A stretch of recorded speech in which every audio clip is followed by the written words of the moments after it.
الحمد لله نحمده ونستعينه ونستغفره ونعوذ بالله من شرور أنفسنا ومن سيئات أعمالنا من يهده الله فلا مضل له ومن يضلل فلا هادي له أشهد أن لا إله إلا الله وحده لا شريك له وأشهد أن محمدا عبده ورسوله قال الله تعالى في كتابه الكريم يا أيها الذين آمنوا اتقوا الله حق تقاته ولا تموتن إلا وأنتم مسلمون وقال تعالى يا أيها الناس اتقوا ربكم الذي خلقكم من نفس واحدة وخلق منها زوجها وبث منهما رجالا كثيرا ونساء واتقوا الله الذي تساءلون به والأرحام إن الله كان عليكم رقيبا. Amma ba'd ayyuhal ikhwah azani Allah yakum, kita melanjutkan kajian kita. Kata beliau, faslun min hadzal bab fi kasbi talibil ilmi al-mal wa ma yakfihi min dzalik. Itu bahwa seorang penuntut ilmu hendaklah ia mencari nafkah, ia mencari harta, sesuatu yang mencukupinya. Waruya fil haditsin marfu', diriwayatkan dalam hadis yang marfu', wa kulli ummatin fitnah wa fitnatu ummatil mal. Setiap umat itu mempunyai fitnah, dan fitnah umatku adalah harta. Di sini sahih dikeluarkan Tirmidzi, Imam Ahmad, Ibn Hibban, At-Tabrani dalam Al-Kabir, An-Nasa'i dan yang lainnya. Abu Umar Ibn Abdul Bar berkata, Al-malul madmum inda ahli al-ilmi huwa al-matlubu min ghairi wajhihi wal ma'khudhu min ghairi hillihi. Harta yang tercela adalah yaitu yang dicari dari selain jalannya yang benar, yaitu yang diambil dari tanpa jalan yang halal. Sebagaimana ditunjukkan oleh dalil-dalil yang lainnya tentunya. Adapun kalau harta itu diambil dari cara yang halal, maka itu adalah sesuatu yang Rasulullah SAW sendiri minta. Sebagaimana Rasulullah SAW memohon kepada Allah setelah salat subuh, beliau bersabda, Allahumma inni as'aluka ilman nafi'a wa rizqan tayyiba wa amalan mutaqabbala. Ya Allah, aku mohon kepada Engkau rezeki yang baik, rezeki yang halal, ilmu yang bermanfaat, dan amalan yang diterima oleh Allah Subhanahu wa taala. Wal athar al-waridah bi dhammil mal. Ada asar-asar juga yang mencela tentang harta.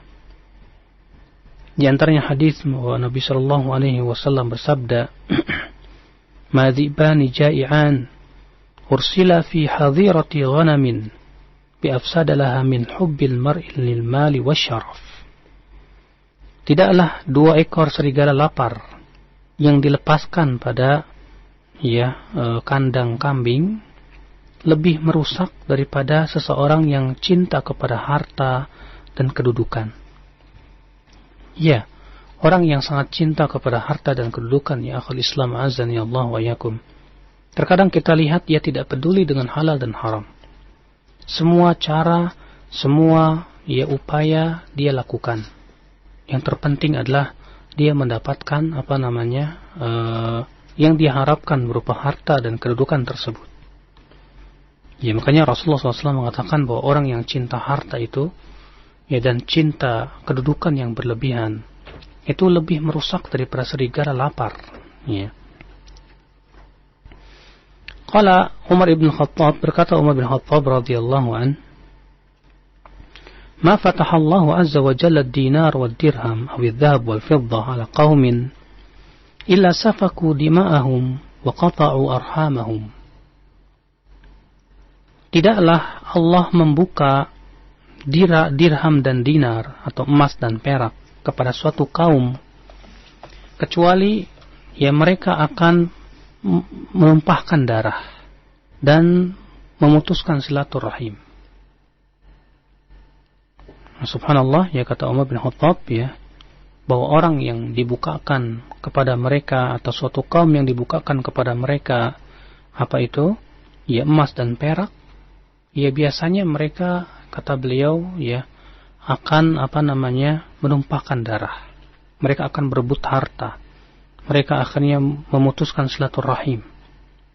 Ya, sebagaimana ya Rasulullah SAW menyebutkan bahwa Rasulullah tidak khawatir umatnya fakir miskin. Ya, beliau bersabda, "Mal faqru akhsha 'alaikum wa inna ma akhsha 'alaikum an tuftah lakumud dunya fatanafasuha kama tanafasuha." Bukanlah kefakiran yang aku khawatirkan, kata Rasulullah SAW.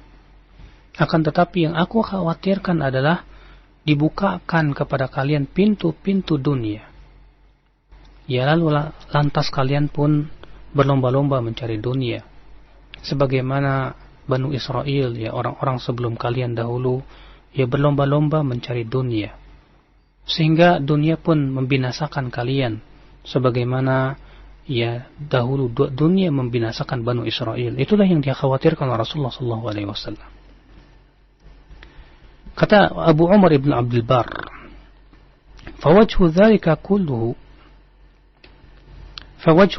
كله عند أهل العلم والفهم في المال المكتسب من الوجوه التي حرمها الله ولم يبيحها ففي كل مال لم يطع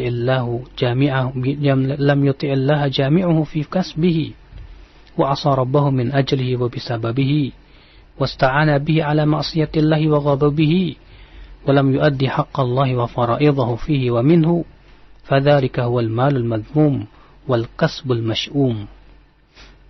Kata beliau, ya, hadis-hadis yang mencela tentang harta itu dibawa kepada makna mencari harta dari jalan yang diharamkan oleh Allah, atau setiap harta yang tidak digunakan untuk mentaati Allah Subhanahu wa taala, tapi ia gunakan untuk memaksiati Allah.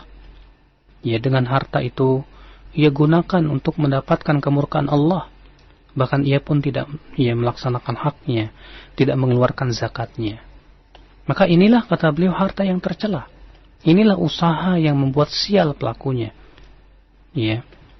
Wa amma idza kana al-malu muktasaban min wajhi ma abahallahu wa ta'addat minhu huququhu wa taqarraba fihi ilayhi bil infaqi fi sabilihi wa maradatihi fadzalika al-malu mahmudun mamduhun kasibuhu wa munfiquhu.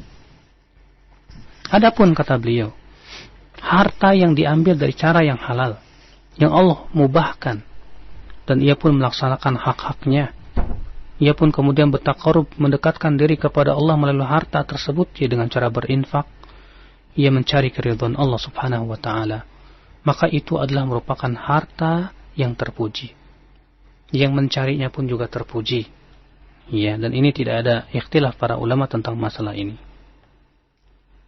Makanya Allah berfirman dalam surat Al-Baqarah ayat 262, ya, memuji orang-orang yang berinfak, alladzina yunfiquna amwalahum fi sabilillah thumma la yutbi'una ma anfaqu mannan wala adha, yaitu orang-orang yang menginfakkan harta mereka di jalan Allah, kemudian mereka tidak mengikuti infak mereka dengan mengungkit-ungkit, tidak pula menyakiti hati orang yang diberikan infak padanya. Akhul Islam azani Allah wa iyyakum. Ya. Maka seorang mukmin menjadikan harta, ya, sebagai jalan menuju ridha Allah Subhanahu wa taala. Ia menjadikan hartanya itu untuk mencari keridhaan Allah Subhanahu wa taala. Ya, Rasulullah sallallahu alaihi wasallam bersabda, "Al-yadul ulya khairum minal yadis sufla." Ya, tangan yang di atas lebih baik daripada tangan yang di bawah. Ya, tidak mungkin kita menjadi orang yang tangannya di atas kecuali kalau kita mempunyai harta. Sebab kalau kita tidak punya harta, ya, kita tidak bisa memberikan kepada orang lain, ya akhi. Akhirnya tangan kita selalu di bawah. Makanya Rasulullah SAW bersabda kepada Sa'ad bin Abi Waqqas, ya, "Innaka antada'a warathataka aghniya'a khairun min antada'ahum 'alatan yatakaffafuna an-nas." Ya, engkau, hai Sa'ad, meninggalkan ahli warismu dalam keadaan kaya raya, itu lebih baik buat kamu daripada, ya, kamu tinggalkan mereka dalam keadaan miskin, minta-minta kepada manusia. Ya. Makanya, ya akhi, harta itu sangat bermanfaat untuk orang yang saleh. Tapi harta itu menjadi bumerang buat orang yang tidak saleh. Ya. Rasul kita yang mulia alaihi salatu wassalam bersabda kepada Amr bin Al-As, "Hal laka an ursilaka fi jaishin yugnimuka Allahu wa yusallimuka wa uraghib laka minal mali raghbatan salihah? Fa ni'mal malu salih lirrajuli salih." Maukah kamu, ya kata beliau kepada Amr bin Al-As, ya, aku utus kamu dalam sebuah pasukan. Ya, niscaya kamu akan meraih ghanimah dan kamu pulang dengan selamat. Ya, dan aku memberikan motivasi kepada kamu dari harta itu dengan motivasi yang baik, karena sebaik-baiknya harta yang halal adalah untuk orang yang saleh. Iya, sebaik-baiknya harta yang halal adalah untuk orang yang saleh. Ya, karena dengan kesolehannya itu ia gunakan harta tersebut untuk berinfak di jalan Allah, untuk membantu orang-orang yang miskin. Ia gunakan di jalan Allah untuk membela agama Allah subhanahu wa ta'ala. Ya akhal Islam azani Allah wa yakum. Ya. Nah ini ya akhi azani Allah wa yakum. Jadi seorang penuntut ilmu ya jangan menjadi beban untuk orang lain. Hendaklah seorang penuntut ilmu pun juga dia berusaha untuk mencari rizki yang halal. Mencari rizki yang bisa menjadikan dia ya tidak minta-minta kepada manusia, sehingga dia pun juga menjaga kewibawaan dia sebagai seorang penuntut ilmu, terlebih seorang ustadz yang berdakwah di zaman ini. Ya akhul Islam azani Allah wa yakum. Kemudian beliau membawakan bab yaitu fi bayani haqiqatiz zuhdi, penjelasan tentang hakikat zuhud. Naam, memang kita diperintahkan oleh Allah dan Rasulnya mencari rezeki yang halal. Bahkan Ibnu Abbas mengatakan, ya akhi, bahwa mencari rezeki yang halal termasuk jihad. Namun juga ya akhi, ya kita pun juga sangat dianjurkan untuk bersikap zuhud. Zuhud bukanlah kita meninggalkan dunia, ya meninggalkan harta, tidak. Maka di sini beliau ya menyebutkan tentang hakikat zuhud. Yaqul Ibnu Syihab, berkata Ibnu Syihab yaitu Al-Imam Az-Zuhri, Az-zuhdu fi dunya alla yaglibal haramu sabraka walal halalu syukraka. Zuhud di dunia itu hakikatnya sesuatu yang haram tidak mengalahkan kesabaranmu, dan yang halal tidak mengalahkan syukurmu. Artinya ya, seseorang yang zuhud di dunia ini ya dia sabar untuk tidak mencari rezeki yang haram. Terkadang akhi, ya terutama di zaman sekarang akhi, ya tawaran-tawaran harta yang begitu sangat menggiurkan ya. Seseorang ya barangkali kalau dia mau menjadi orang kaya tapi dari cara yang haram, banyak sekali jalan-jalannya. Ya tawaran-tawaran yang menggiurkan itu terkadang menyebabkan kita tidak sabar ya dari sesuatu yang haram tersebut. Terlebih ya yang haram itu ternyata jumlahnya ratusan juta. Ternyata yang haram itu jumlahnya ya miliaran. Namun seorang hamba yang zuhud, yang tidak menyimpan dunia di hatinya, ya, maka ia tidak kalah oleh yang haram, ya, dari kesabaran dia. Dia terus sabar. Dia qanaah dengan rezeki yang halal walaupun ya itu sedikit bagi dia.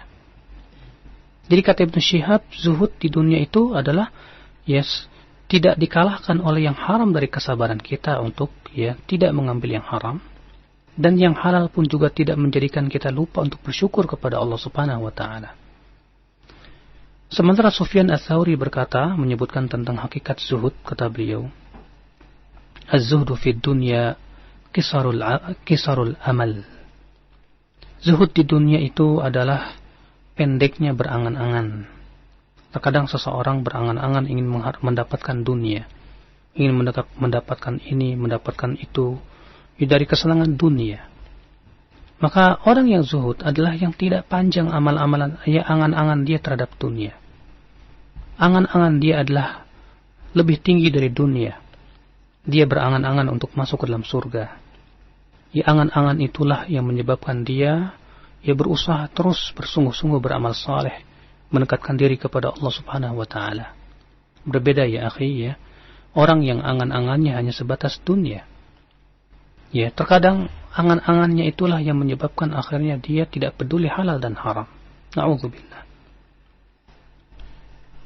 An Ibrahim bin Al-Ash'ath qala sa'altu Fudail bin Iyad an az-Zuhdi. Dari Ibrahim bin Al-Ash'ath, ia berkata, aku bertanya kepada Fudail bin Iyad tentang hakikat zuhud. Apa itu zuhud?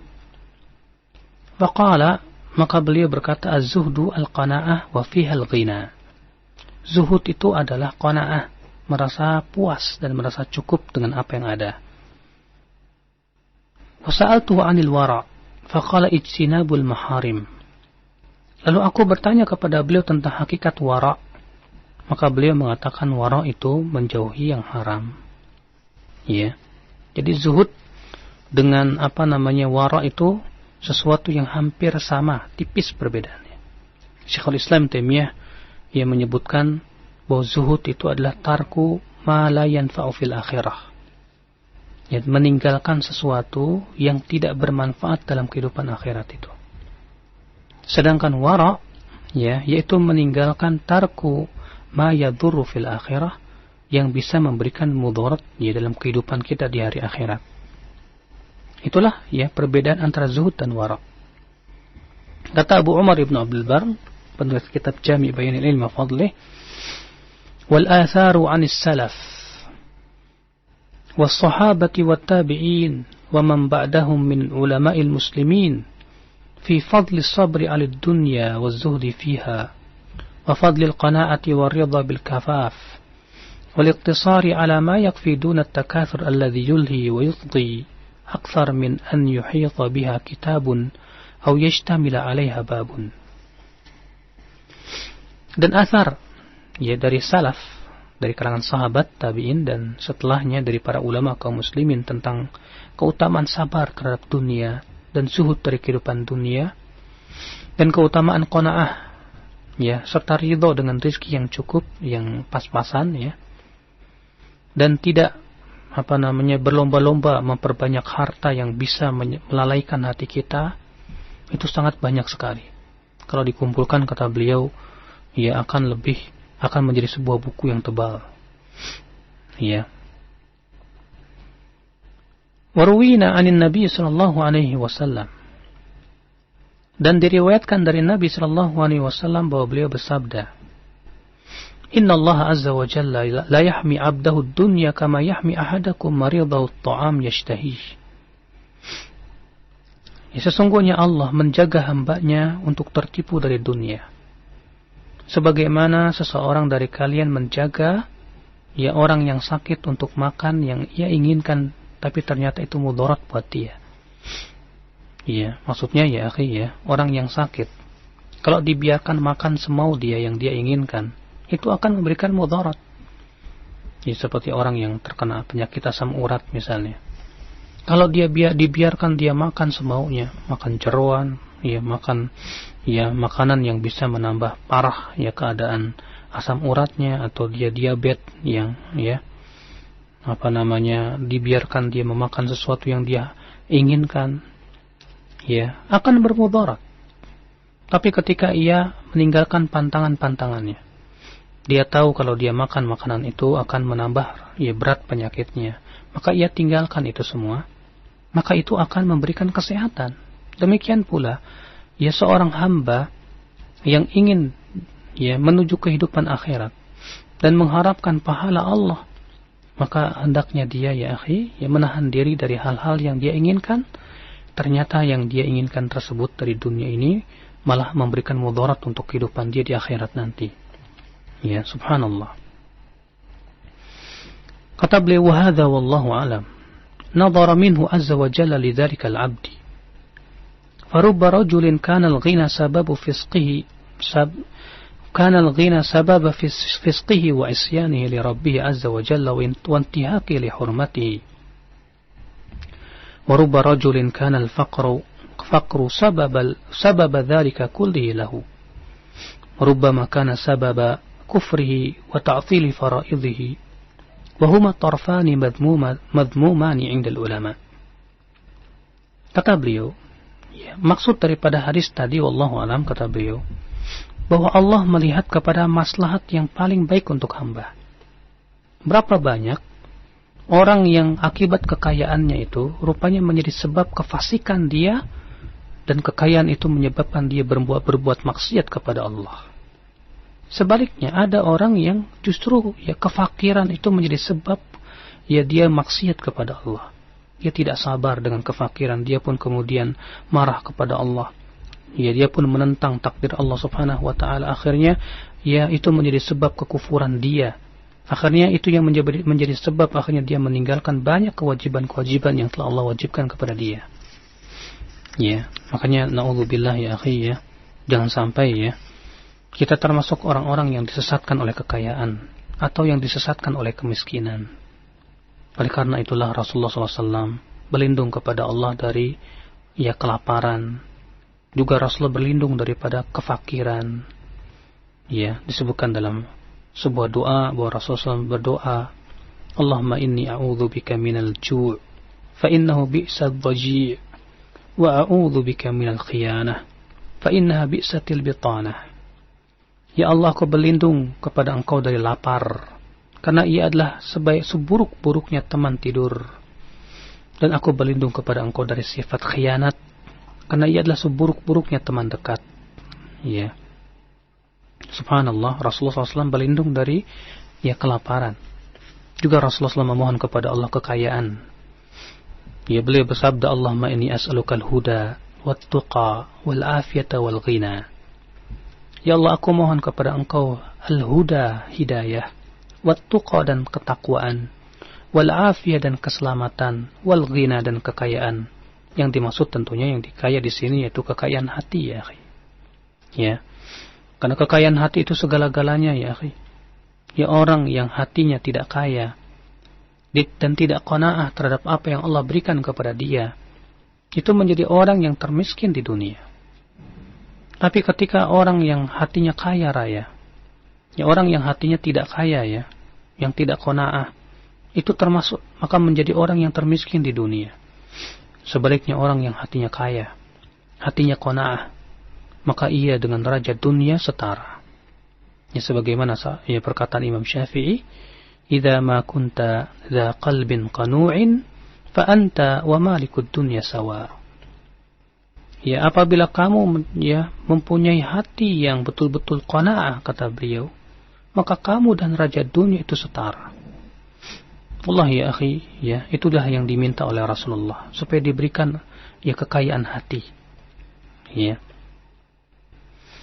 Kemudian kata beliau, "Wad dalilu ala anna at-taqallul min ad-dunya wal iqtisar fiha wa ridha bil kafafi minha wal iqtisar ala ma yakfi wa yughni 'anil nasi afdal min al-istikthar minha wa ar-raghbah fiha wa aqrab ila salamah ma rawahu Usama bin Zaid."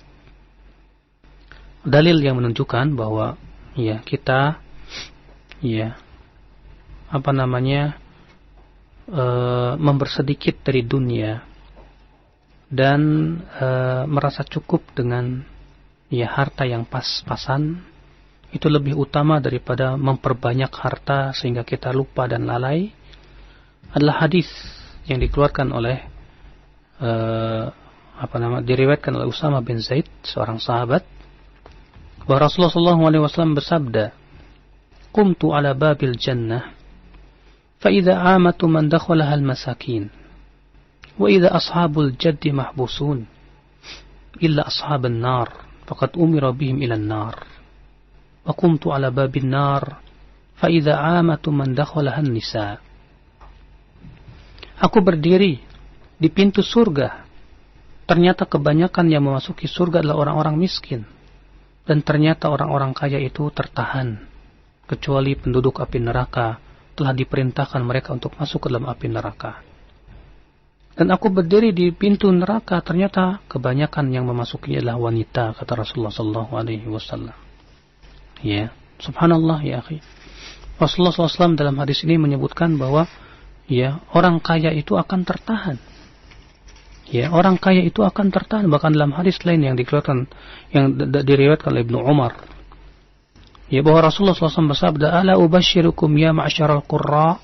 Maukah aku berikan kabar gembira kepada kalian, wahai orang-orang fuqara, ya ma'syaral fuqara, inna fuqara al-mu'minin yadkhuluna al-jannah qabla aghniyaihim binisfi yawm 500 am.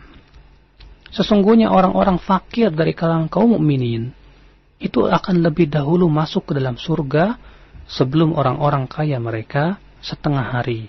Setengah hari itu sama dengan 500 tahun, kata Rasulullah SAW. Subhanallah. Ya, bayangkan ya, orang-orang miskin, orang-orang fuqara yang beriman kepada Allah, yang qanaah dengan dan sabar dengan kemiskinannya, ya, justru akan lebih dahulu masuk surga dibandingkan dengan orang kaya. Sedangkan orang kaya itu tertahan, ya, karena Allah menghisap mereka dengan hisap sedetail-detailnya, setiap rupiahnya ditanya oleh Allah Subhanahu wa taala. Ya, ternyata tertahan. Lebih dahulu para fuqara masuk surga 500 tahun lamanya. Ya, sama dengan setengah hari yang lamanya 500 tahun. Subhanallah. Warwina an Abdurrahman bin Auf annahu lamma hadaratul wafah baka bukaan syadida. Dan diriwayatkan kepada kami dari Abdurrahman bin Auf bahwa ketika Abdurrahman bin Auf ya menjelang ajalnya, menuju wafatnya, beliau menangis dengan menangis yang sangat keras. Faqila lahu, lalu dikatakan kepada Abdurrahman bin Auf, ma yubkika ya Aba Muhammad, apa yang membuat kamu menangis hai Abu Muhammad? Faqal, maka Abdurrahman bin Auf, beliau seorang konglomerat sahabat, ya, kana Mus'ab bin Umair khairan minni, tufiya walam yatruk ma yukaffan fih, walam tujad lahu illa burdah, kana idha ghatta biha ra'sahu badat rijlah, wa idha ghuttiyat biha rijlahu bada ra'suh, wa baqiyat ba'dahu hatta wa baqitu ba'dahu hatta usibtu minad dunya wa asabat minni, wa ma asabuni illa sa'uhbas an ashabi bima fatahallahu alayya min dharik, wa ja'ala yabki hatta fadat nafsuhu wa faraqad dunya rahmatullahi alaih. Kata Abdurrahman bin Auf, adalah Mus'ab bin Umair lebih baik dariku. Ia telah wafat dahulu. Ya, ternyata tidak ada kain kafan untuk menutupi dirinya kecuali burdah yang menempel di badannya.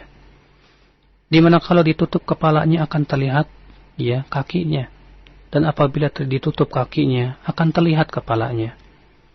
Dan aku pun hidup setelahnya, dan aku pun mendapatkan dunia. Ya, saya khawatir, kata beliau, aku akan tertahan dari para sahabatku disebabkan kekayaanku ini. Lalu Abdurrahman bin Auf pun kemudian menangis sampai beliau pun meninggal dunia. Ya, ini akal Islam, subhanallah. Abdurrahman bin Auf seorang yang kaya raya. Adapun hadis yang menyebutkan ya bahwa Abdurrahman bin Auf masuk surga dalam keadaan merangkak, ya, karena kekayaannya tersebut, itu hadis yang dhaif, tidak bisa dijadikan hujjah. Subhanallah, ya akhi, ya, bagaimana para sahabat dahulu khawatir sekali. Ya, kenapa? Karena kekayaan itu pasti akan ditanyakan oleh Allah. Setiap harta kita akan ditanya oleh Allah. Setiap rupiahnya akan ditanya oleh Allah. Min aina iktasabah wa fima anfaqah. Dari mana harta itu diambil dan untuk apa itu ya diinfakkan. Maka dari itulah ya orang-orang yang diberikan oleh Allah kelebihan harta, hendaklah ia berusaha untuk meninggalkan sesuatu yang haram dari hartanya sebelum kelak pada hari kiamat ia akan diazab oleh Allah dengan hartanya tersebut. Na'udzubillah. Ya, akhul Islam, azani Allah wa yakum, ya. Maka dari itulah ya kewajiban kita berusaha untuk zuhud dalam kehidupan dunia. Zuhud, ya, sekali lagi saya sebutkan bahwa itu tidak bertabrakan dengan kekayaan. Nabi Sulaiman adalah nabi yang sangat kaya raya, tapi beliau orang yang sangat zuhud. Para sahabat di antara mereka ada yang kaya, tapi mereka pun zuhud. Karena hakikat zuhud itu, ya, kita lebih percaya kepada apa yang ada di sisi Allah daripada apa yang ada di sisi manusia. Ya, hakikat zuhud itu kita meletakkan harta di tangan kita, bukan di hati kita. Sehingga kemudian kita pun tidak dikuasai oleh harta, tidak jadikan gelap mata oleh harta, akibatnya kemudian kita pun memaksiati Allah gara-gara harta itu. Na'udzubillah. Tapi saya kira cukup ya. Jazakallah khair, kami ucapkan kepada Ustaz Abu Yahya Badrus Salam hafizahullah taala dalam pembahasan ilmiah keutamaan dan adab menuntut ilmu dari kitab Sahih Jami' Bain Ilmi wa Fadlihi. Kemudian kami memberikan kesempatan bagi para pendengar Roja dan pemirsa Roja TV yang ingin bertanya. Anda bisa sampaikan pertanyaan secara langsung di line telepon 021 823 6543. Dan untuk pertanyaan pesan singkat Anda bisa sampaikan di 0819 896543. Kami akan angkat terlebih dahulu dari pertanyaan pesan singkat dari beberapa pendengar kita yang sama pertanyaannya. Assalamualaikum warahmatullahi wabarakatuh. Ya Ustaz, apakah pernyataan sebagian kaum muslimin yang mengatakan haruslah kita setengah, artinya 50% dalam masalah dunia dan 50% dalam masalah akhirat, apakah ini bisa dipraktekkan dalam kehidupan kenyataan? Ustaz, jazakallahu khair.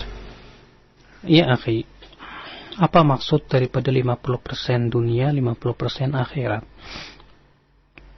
Kalau itu maksudnya adalah bahwa kita ya mencari dunia dari sesuatu yang halal, ya sambil kita juga menjadikan kita berusaha terus beribadah kepada Allah dan tidak tertipu dengan harta, maka itu memang ya perkara yang dianjurkan.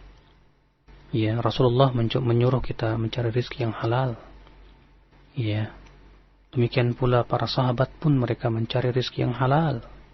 Tapi mereka juga orang-orang yang subhanallah keilmuan mereka sangat dalam terhadap Allah dan Rasulnya. Mereka juga orang-orang yang kuat beribadah kepada Allah subhanahu wa ta'ala. Ya, namun ya perkataan mereka yang mengatakan bahwa dunia dan akhirat itu harus 50-50. Orang-orang yang mengucapkan kata-kata ini sendiri tidak mampu merealisasikannya. Kita lihat pengetahuan dia tentang dunia jauh lebih daripada pengetahuan dia tentang kehidupan akhirat. Ya, kalau ia memiliki ilmu tentang dunia luar biasa, tapi ketika ditanya tentang rukun sholat, syarat sah sholat, apa dalil-dalilnya, dia tidak paham. Ya, sementara ia berucap kepada manusia, katanya kita harus 50-50, subhanallah. Akhirnya menjadi sebuah menjadi sebuah godaan syaitan terhadap dia untuk akhirnya menghalangi dia dari betul-betul dan bersungguh-sungguh untuk menuntut ilmu dan mengamalkan ilmu. Ya, padahal Allah subhanahu wa ta'ala menjadikan mencari dunia itu sebagai wasilah menuju kehidupan akhirat. Ya, Allah subhanahu wa ta'ala berfirman, وَبَتَغِي فِيمَا آتَاكَ اللَّهُ الدَّارَ الْآخِرَةِ وَلَا تَنْسَ نَصِيبَكَ مِنَ الدُّنْيَا. Carilah ya apa yang Allah sediakan dari kehidupan akhirat dan jangan kamu lupakan ya, kehidupan dunia.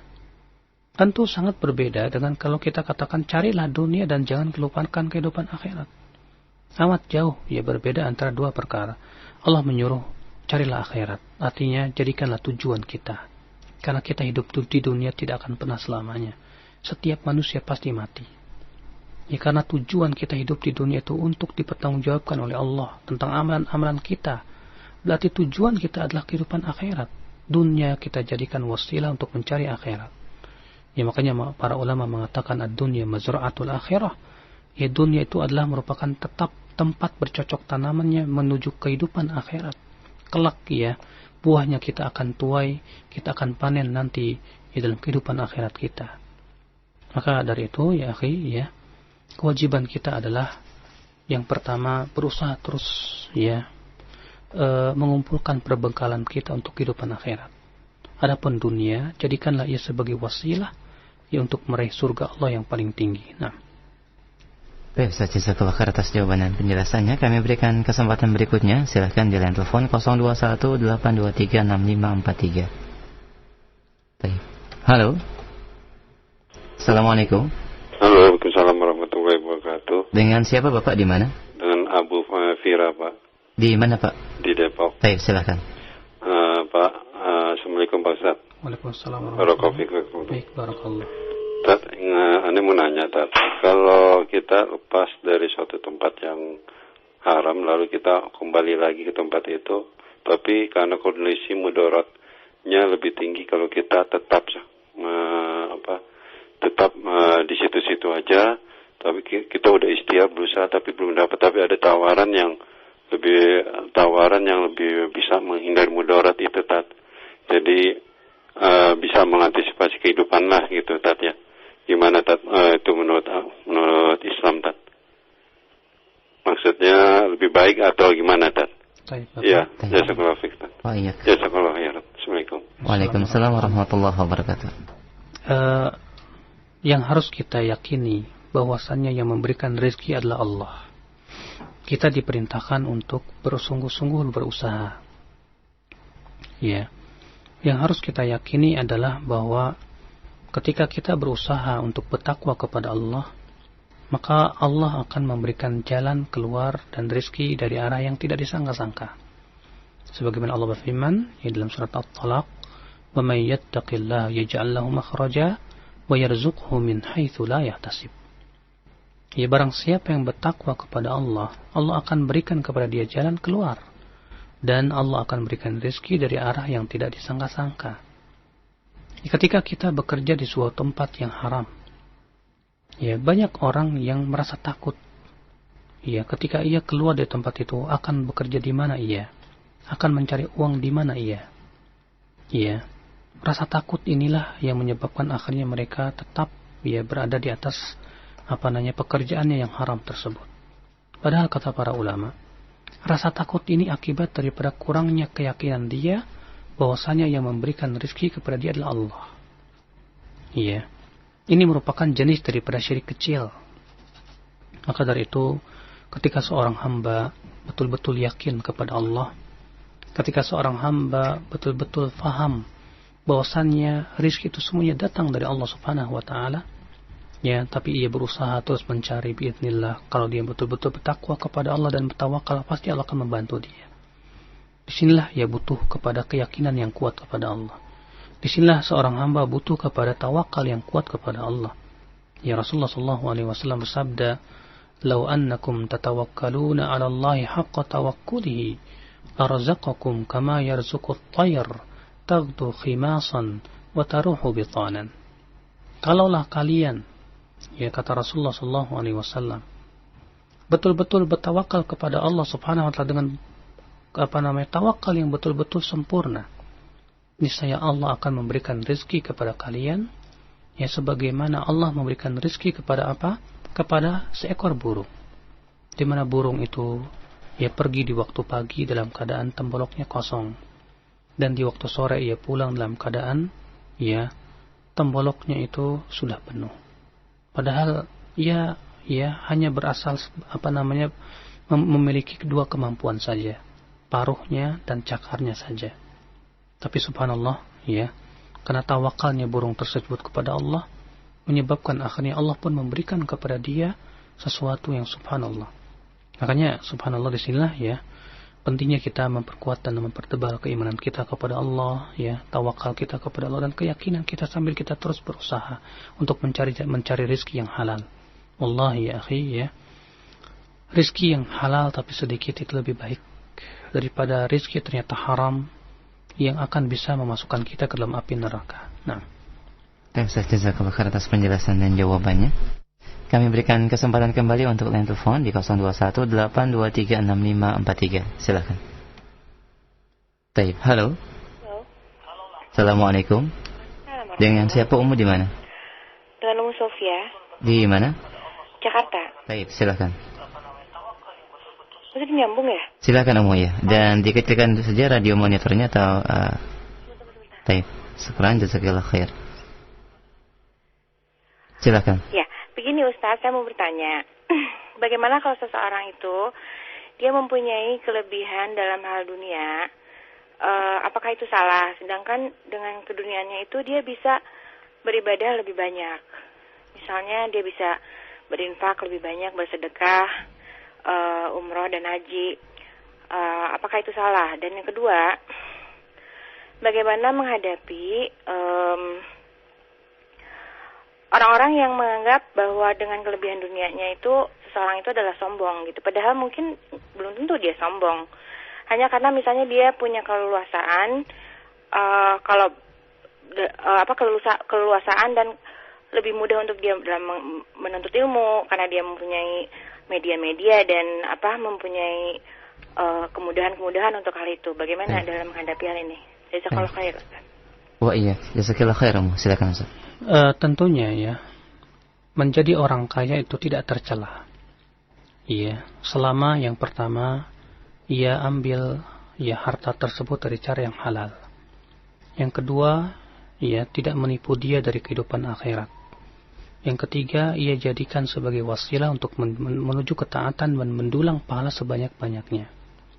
Makanya dahulu ya, para fuqara muhajirin, para fuqara ya di zaman Rasulullah merasa iri dengan orang-orang kaya.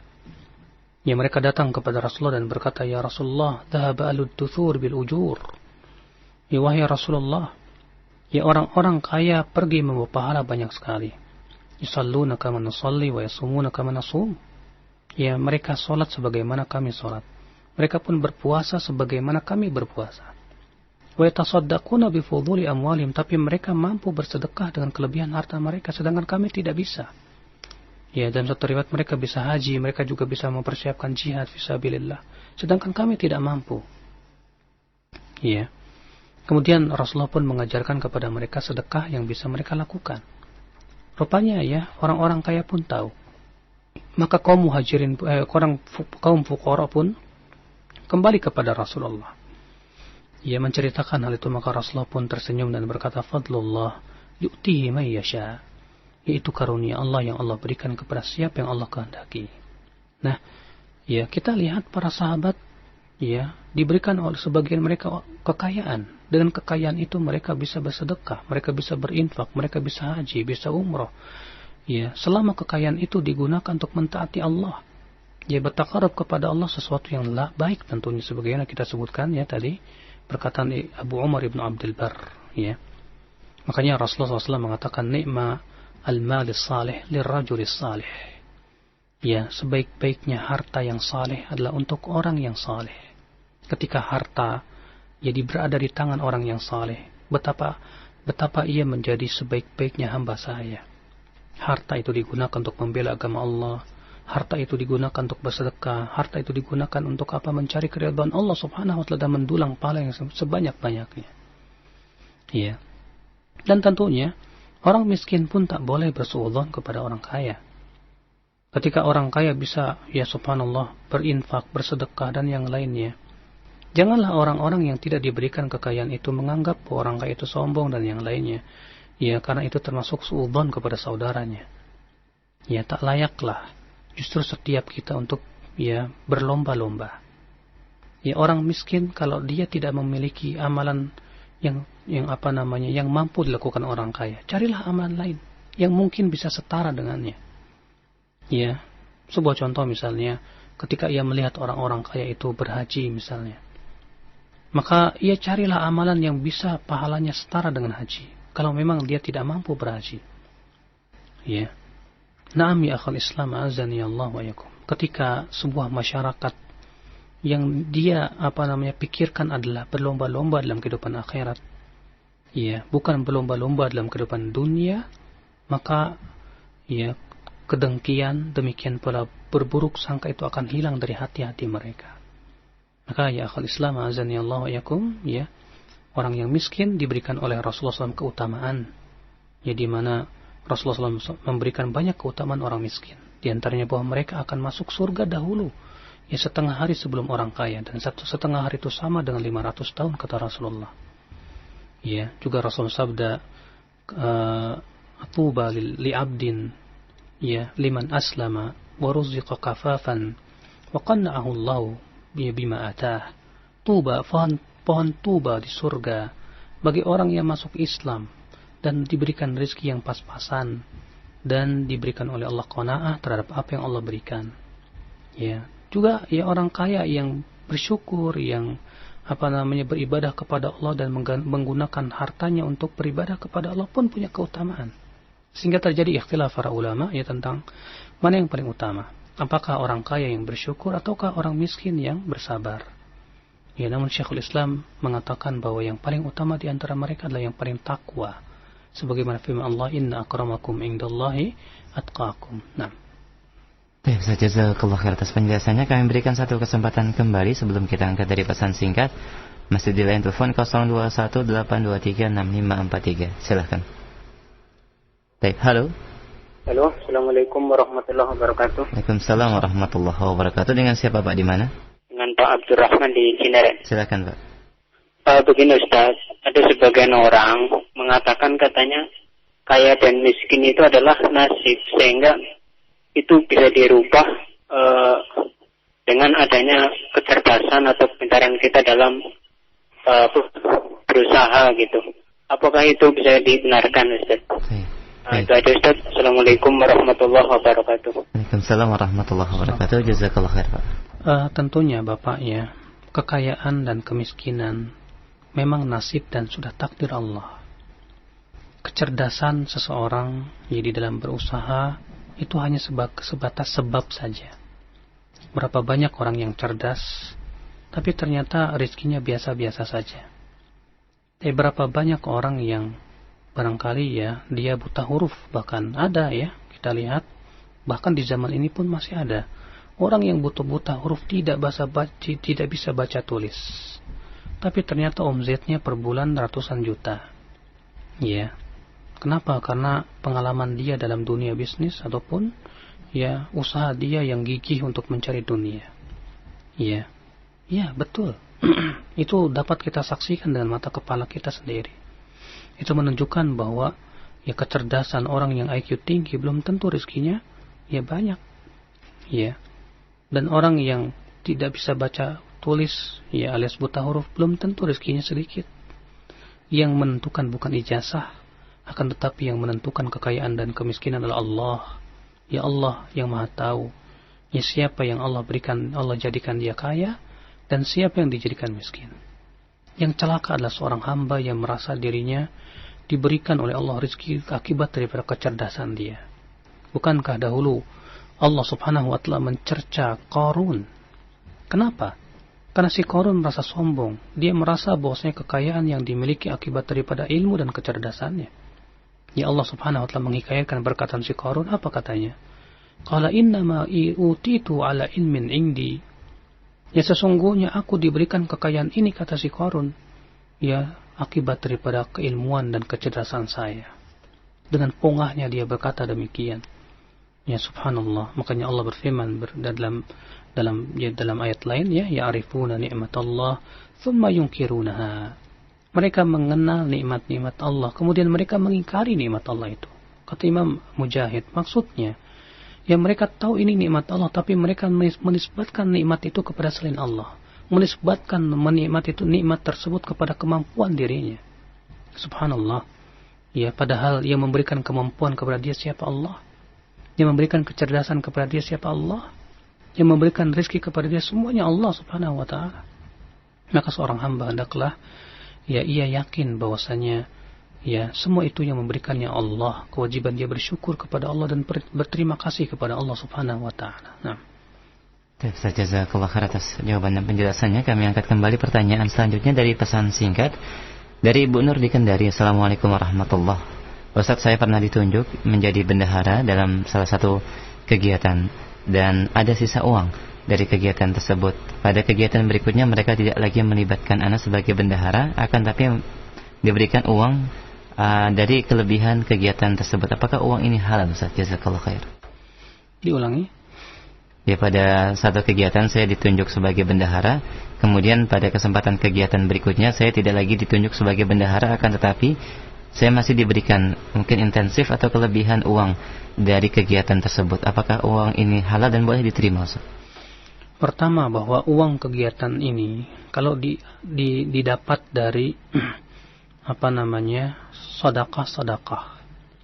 Ya, misalnya kegiatan tersebut ya berupa daurah ataupun yang sifatnya ya agama ataupun ya santunan untuk anak-anak fakir miskin dan yang lainnya. Di mana uang ini adalah uang amanah. Ya, maka apabila ya tersisa tetap sisa uang itu adalah untuk sosial lagi, karena itu adalah amanah. Tidak boleh kita makan untuk diri kita pribadi, ini haram hukumnya. Tapi kalau memang uang sisa tersebut adalah dari individu-individu orang yang yang ikut serta ya dalam kegiatan tersebut, mereka urunan ya. Kemudian ada sisa, kemudian mereka semua sepakat untuk memberikannya kepada Anda dengan kerelaan hati mereka. Ya, karena itu uang-uang mereka. Maka yang seperti ini insyaallah tidak apa-apa, Allahu a'lam. Nah. Terima kasih, jazakallah khair atas penjelasannya. Kami angkat kembali pertanyaan berikutnya, masih dari pesan singkat. Assalamualaikum warahmatullahi wabarakatuh. Ustaz, saya diberikan dana sebagai modal dari masjid dan saya gunakan untuk berusaha menjual mainan anak-anak, Ustaz, seperti robot-robotan, gambar tempel dan sejenisnya. Bolehkah usaha ini dan dana yang saya peroleh apakah bisa diusahakan untuk model tersebut, Ustaz? Jazakallah khair. Menjual sesuatu yang ya berupa gambar bernyawa, boneka atau main-mainan persis manusia dan yang lainnya, ya, yang itu sesuatu yang bernyawa itu tidak diperbolehkan. Kenapa demikian? Pertama karena Rasulullah SAW mengharamkan untuk menggambar sesuatu yang bernyawa. Rasulullah SAW bersabda, Inna asyaddan nasi adzaban yaumal qiyamah al-musawwirin. Sesungguhnya orang yang paling keras siksanya kelak pada hari kiamat adalah orang yang menggambar-gambar yang bernyawa. Iya, juga Rasulullah mengabarkan bahwa gambar-gambar yang bernyawa itu akan menyebabkan yang malaikat rahmat tidak masuk ke dalam rumah. Adapun robot, maka itu bukan bernyawa. Sama sekali tidak bernyawa ya, karena walaupun bentuknya ada tangan, ada kepala, ada ini ya, tapi yang namanya robot sudah kita fahami bahwa ia adalah terbuat dari besi dan yang lainnya ya, karena ia tidak sama dengan makhluk bernyawa, maka Allahu a'lam dalam hal ini tidak apa-apa. Yang jelas ya, carilah mainan anak-anak yang tidak berbentuk patung ya. Akan tetapi carilah mainan anak yang yang lainnya, yang tentunya bisa melatih imajinasi mereka, kecerdasan mereka dan yang lainnya. Walaupun memang terjadi ikhtilaf para ulama tentang masalah boneka. Ya, apakah boleh atau tidak? Yang saya condong kepadanya bahwa kalau boneka tersebut mirip persis ya dengan manusia seperti halnya patung, maka itu tidak boleh. Adapun kalau boneka-bonekaan ya yang tidak mirip persis dengan manusia, seperti halnya dahulu Aisyah radhiyallahu anha yang membuat boneka-boneka kuda-kudaan ya, kemudian Rasulullah bertanya, ini apa? Ya, kata Aisyah, ini kuda. Ya, kuda ada sayapnya. Ya, kata Aisyah, ini kudanya Nabi Sulaiman. Ya, itu menunjukkan bahwa bentuknya tidak terlalu persis. Sebab Rasulullah masih bertanya kepada Aisyah radhiyallahu anha. Ya. Maka dari itu Allahu a'lam dalam hal ini ya, tentang masalah ini memang terjadi ikhtilaf para ulama dan itu yang saya condong kepadanya. Nah. Jazakallahu khair atas penjelasan dan jawabannya. Kami angkat kembali satu pertanyaan dari pesan singkat. Assalamualaikum warahmatullahi wabarakatuh. Fikih Ustaz, bagaimanakah cara kita bertaubat dari harta yang haram, Ustaz? Jazakallahu khair. Kata para ulama, cara bertaubat dari harta yang haram yaitu dengan cara membebaskan diri kita darinya. Yaitu harta-harta tersebut kita berikan kepada fakir miskin ya. Kita berikan kepada orang-orang yang membutuhkan. Itu ya tidak ada cara kecuali dengan hal itu. Itu kita membebaskan diri. Allahumma kecuali kalau kita memang sangat butuh. Ya, di mana kita tidak bisa hidup kecuali dengan harta yang haram tersebut. Bolehlah kita ambil yang secukupnya saja untuk modal, misalnya untuk kehidupan kita, ya. Yang kemudian setelah itu, ya kita juga berusaha untuk mengeluarkan sebagiannya sambil kita jadikan modal. Kemudian kita keluarkan sedikit demi sedikit sehingga bersih betul-betul, ya, dari harta yang haram tersebut. Allahu a'lam. Nah. Jazakallahu khair. Kami berikan kesempatan kembali bagi para pendengar Roja dan pemirsa Roja TV yang ingin bertanya secara langsung di line telepon 0218236543. Silakan. Halo. Halo, assalamualaikum. Waalaikumsalam warahmatullah. Dengan siapa di mana? Dengan Abu Amri Ustaz Jatuh. Baik, silakan Bapak. Assalamualaikum Ustaz. Waalaikumsalam warahmatullah. Ini Ustaz, salah satu yang darahnya halal itu kan seorang yang murtad Ustaz ya. Ketika ada di kalangan kita yang murtad, setelah lalu kita bunuh dia, dan setelah kita menyerahkan pada yang berwajib, terus kita ungkapkan semuanya alasan kita mau bunuh dia, pada yang berwajib. Menurut Ustaz, gimana Ustaz? Terima kasih sebelumnya Ustaz. Assalamualaikum warahmatullahi wabarakatuh. Assalamualaikum warahmatullahi wabarakatuh. Jazakallahu khair, Pak. Pertama Bapak ya, bahwa membunuh orang yang murtad ya adalah yang pertama itu adalah hak pemimpin kaum muslimin atau qadhinya, atau di sebuah daulah Islam yang betul-betul menegakkan syariat Islam dan pemimpin memperkenankan rakyatnya melakukan perbuatan itu. Sebagaimana dahulu di zaman Rasulullah SAW bahwa terjadi ya di suatu pagi ada seorang mayat wanita ditemukan. Kemudian gemparlah kota Madinah. Lalu Rasulullah mengumpulkan para sahabatnya dan bertanya siapa pelakunya. Ya, para sahabat diam. Setelah Rasulullah mengulangi lagi, akhirnya ada seorang laki-laki ya, mengakui perbuatan dia dan mengatakan bahwa itu adalah mayat istriku. Ya, rupanya dia ceritakan bahwa tadi malam ya istrinya mencaci maki Rasulullah, menghardik Rasulullah. Maka si suami ini tidak tahan. Ya, Rasulullah SAW dicaci maki oleh istrinya. Segera ia ambil pisau lalu ia tusuk istrinya dan ia pun mati. Ya, maka Rasulullah bersabda, "Ishhadu anna dama hadar." Ya, saksikanlah bahwa darah wanita ini ia telah halal. Dan Rasulullah tidak menegakkan qisas kepada suaminya. Ya, kalau memang di sebuah daulah yang kokoh kuat ya dan betul-betul menegakkan syariat Islam, nah. Tapi kalau ya kita di zaman yang di sini kaum muslimin sangat lemah sekali. Ya, demikian pula pemerintah kita pun juga tidak menegakkan syariat Islam secara murni, ya. Maka yang lebih baik kita menahan diri. Ya, yang lebih baik adalah kita dakwahi dia. Orang-orang yang murtad ini kita dakwahi dengan ilmu. Kita sampaikan hujah-hujah ya supaya dia mau sadar, supaya dia mau kembali kepada Allah Subhanahu wa taala. Itu yang lebih baik. Nah. Baik, jazakallahu khair atas jawabannya. Kami berikan kesempatan kembali masih di line telepon, silahkan. Baik, halo. Halo, Assalamualaikum. Waalaikumsalam warahmatullahi. Dengan siapa di mana, Pak? Dengan Pak Abu Ahmad di Pontianak, Pak. Baik, Pak Abu Ahmad, mohon maaf dimatikan saja, Pak, radionya atau parabolanya supaya tidak ada feedback. Silakan, Pak. Assalamualaikum Ustaz. Waalaikumsalam warahmatullahi. Ustaz, kami ini kan baru mengenal sunnah, Pak. Dulunya kan kami kan nggak tahu saya keponaan beserta orang tua, kakak-kakak apa kan. Dulunya keponaan itu Pak beli ini apa? Alat-alat musik seperti drum, gitar dan yang lainnya Pak. Nah, sekarang kami dah tahu. Terus itu alat-alat itu kami jual. Apakah uangnya boleh kita pergunakan atau bagaimana Pak? Iya. Terima kasih Pak Ustaz. Atau kalau untuk dimakan apa boleh atau bagaimana gitu Pak ya? Iya. Iya, jazakallahu khair Pak. Assalamualaikum warahmatullahi wabarakatuh. Waalaikumsalam warahmatullahi wabarakatuh. Menjual alat musik Bapak adalah menjual barang yang haram. Sama hukumnya dengan hasil penjualan arak, hasil penjualan daging babi dan yang lainnya. Karena alat musik pun juga sesuatu yang haram. Maka dari itu hasil dari menjual yang haram, maka itu pun haram. Maka tidak boleh kita makan untuk diri kita.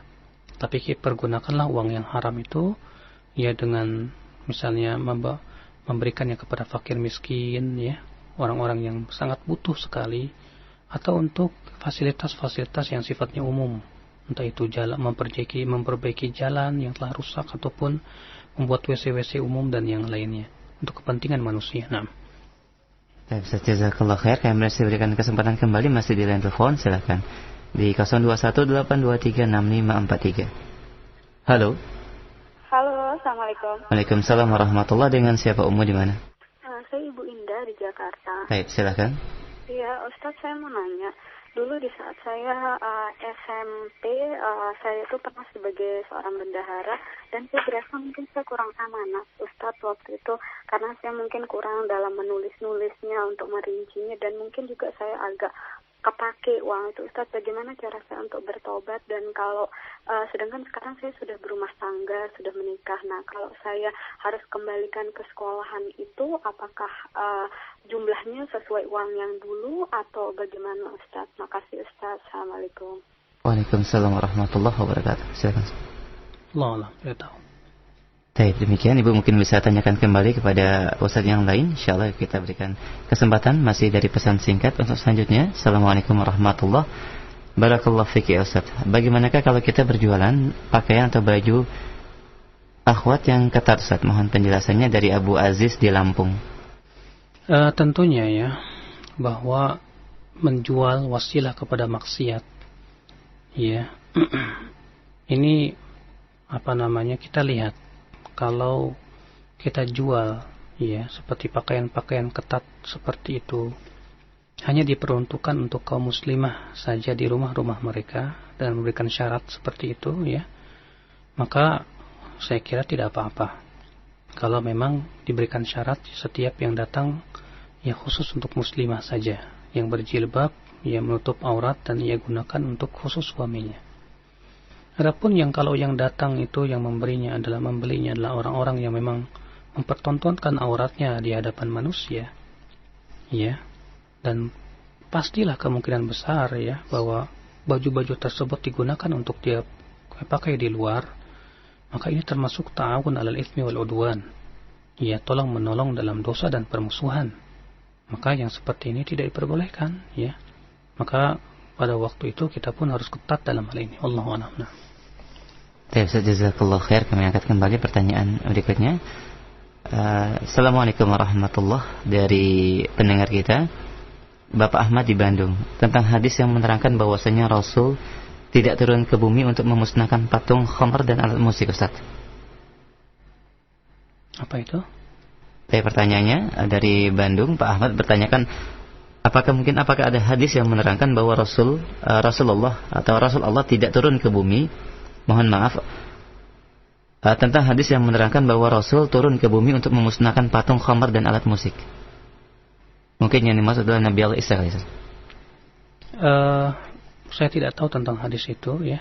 Yang jelas bahwa Rasulullah SAW dan para Rasul semuanya diutus untuk mendakwahkan manusia kepada tauhidullah. Ya. Dan tauhid itu berkonsekuensi memurnikan ibadah hanya kepada Allah. Dan konsekuensinya juga adalah menjauhi semua yang diharamkan oleh Allah. Maka yang diharamkan termasuk padanya ya arak, musik, ya, demikian pula ya, judi dan yang lainnya. Tak terbatas hanya kepada perkara-perkara itu saja. Ya, maka dari itu para nabi dan para rasul semuanya dakwanya satu, yaitu kepada la ilaha illallah, kepada tauhidullah jalla wa ala. Adapun Nabi Isa alaihissalam kelak turun di akhir zaman, beliau akan membunuh babi, beliau akan menghancurkan salib, ya. Dan Allah menyebutkan bahwa semua ahli kitab di zaman Nabi Isa akan beriman kepada Nabi Isa. Allah berfirman, wa in min ahli alkitab illa la yu'minanna bi qabla mautih. Ya, tidak ada satupun ahli kitab kata Allah kecuali pasti dia akan beriman kepada Nabi Isa sebelum matinya. Ya, nah. Jazakallahu khair. Kami angkat kembali pertanyaan berikutnya. Assalamualaikum warahmatullahi wabarakatuh. Apakah makna dari surga di bawah telapak kaki ibu dari pendengar kita Bapak Heri di Bekasi? Artinya bahwa ya surga kita bisa raih dari berbakti kepada orang tua. Ya, dengan cara kita berbakti, ya berbuat baik kepada mereka, memperhatikan keadaan-keadaan mereka, ya maka kita akan bisa meraih surga Allah. Bukanlah maksudnya kita mencium atau mencuci kaki orang tua kita kemudian kita meminumnya. La, ini perbuatan yang tidak pernah dilakukan oleh salafus saleh tentunya. Ya. Nah. Kami angkat kembali masih dari pesan singkat dari pendengar kita. Assalamualaikum warahmatullahi wabarakatuh. Bagaimanakah kafaratnya seorang yang bertaubat dari perzinahan? Apakah harus menyembelih sapi untuk dimasak orang sekampung? Dan berapa bulan puasa kafaratnya? Jazakallahu khair. Orang yang berzina, ya, dan setelah itu dia bertaubat, ya, maka wajib dia bertaubat dengan taubatan nasuh. Dan taubat nasuh kata Imam Nawawi yang terpenuhi 3 syarat. Yang pertama, yaitu menyesal. Ya, yang kedua, betul-betul meninggalkan dosa. Dan yang ketiga, berazam, bertekad bulat untuk tidak kembali lagi. Kalau terpenuhi 3 syarat ini, maka Allah akan terima taubatnya. Ya, adapun taubatnya harus menyembelih seekor sapi dan yang lainnya, tidak ada ketentuan hal ini dari syariat kita. Ya, tidak pula ketentuan tersebut ya didapat dari Al-Quran dan hadis Nabi SAW. Tidak pula harus ya ada kafarat-kafarat tertentu, kecuali memang ada dosa-dosa tertentu yang diwajibkan oleh Allah dan Rasulnya untuk membayar kafarat. Adapun dengan zina, ya, saya belum menemukan akan adanya hadis yang mewajibkan seseorang ketika bertobat dari zina, ya, untuk membayar kafarat. Kewajiban kita adalah sesuai dengan apa yang ditunjukkan oleh dalil, ya, bukan yang menurut adat ataupun ra'yu siapapun juga. Allahu a'lam. Sekira cukup. Subhanakallah bihamdik, asyhadu an la ilaha illa anta astaghfiruka wa atubu ilaik. Wassalamualaikum warahmatullahi wabarakatuh.